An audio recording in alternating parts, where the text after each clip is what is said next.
Narration begins. Zamir's message was simple. Go to Baghdad. Wait. Trust no one. Josh Dagan arrived under a false identity. Jean Marc Leclair, a French-Algerian businessman claiming to work in oil logistics. His cover was paper-thin but polished, enough to pass the front desk at the Rasheed Hotel, a fortress-like relic nestled inside Baghdad's green zone. His room was on the second floor, modest, secure, and within sight of the hotel's rear access road. Mossad's local contact had scrubbed the registry. Officially, Dagan didn't exist. But in Baghdad, no one was truly invisible. The woman in red. She found him that night, just past 8 p.m., in the hotel bar lit by cracked glass chandeliers and warm music from a sad oud player. She was tall, striking, dressed in a red silk blouse that shimmered like heat. Her accent flirted somewhere between Prague and St.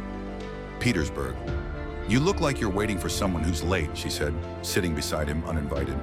Maybe I am, Dagan replied, but maybe it's someone I haven't met yet. She smiled, cold and warm at once, introduced herself as Elena, a Russian flight attendant grounded in Baghdad overnight. Dinner, she offered. You look like you need something other than silence. Dagan hesitated, but only for a moment. The seduction. They dined at Babylon Garden, the rooftop restaurant overlooking the Tigris. Candlelight, lamb with saffron, chilled Georgian wine. She asked nothing too direct, but hinted that she traveled frequently, had seen wars from the air, and was tired of turbulence. Dagan found himself drawn in, not because he trusted her, but because her presence disarmed him. For the first time in weeks, he wasn't a weapon. He was a man, but something in her eyes lingered. After dinner, he rose to excuse himself. She touched his wrist. Come, she whispered. 1 cup of wine, or tea if you're afraid of me. I don't drink with strangers. Then let's get to know each other quickly.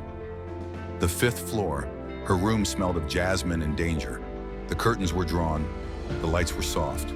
A pistol was hidden beneath the bed, a signal jammer placed on the dresser.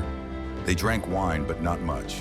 They touched, kissed, and in the dim silence, their bodies collided with hunger. Intense, urgent, undeniable. Dagan lost himself in her skin, her scent, her illusion of safety. And then, darkness, the warning. When Dagan awoke, his head was pounding.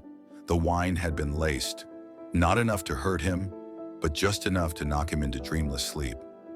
She was gone. On the bedside table, folded neatly atop a hotel napkin, was a handwritten note. Don't die tonight, maybe another night. Finding you, if alive.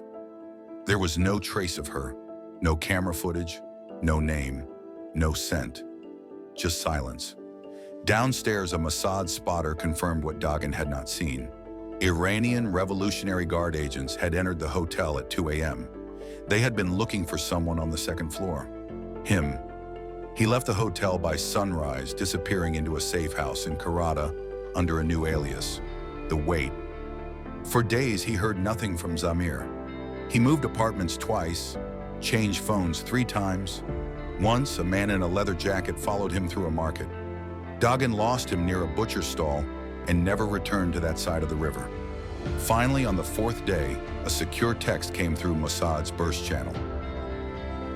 Confirmed, Qassem Soleimani, arrival, Baghdad Airport, ETA, 48 hours, track entry, record movements, coordinate with CIA, extraction not guaranteed. Dagan read it twice, then once more. The next mission had begun.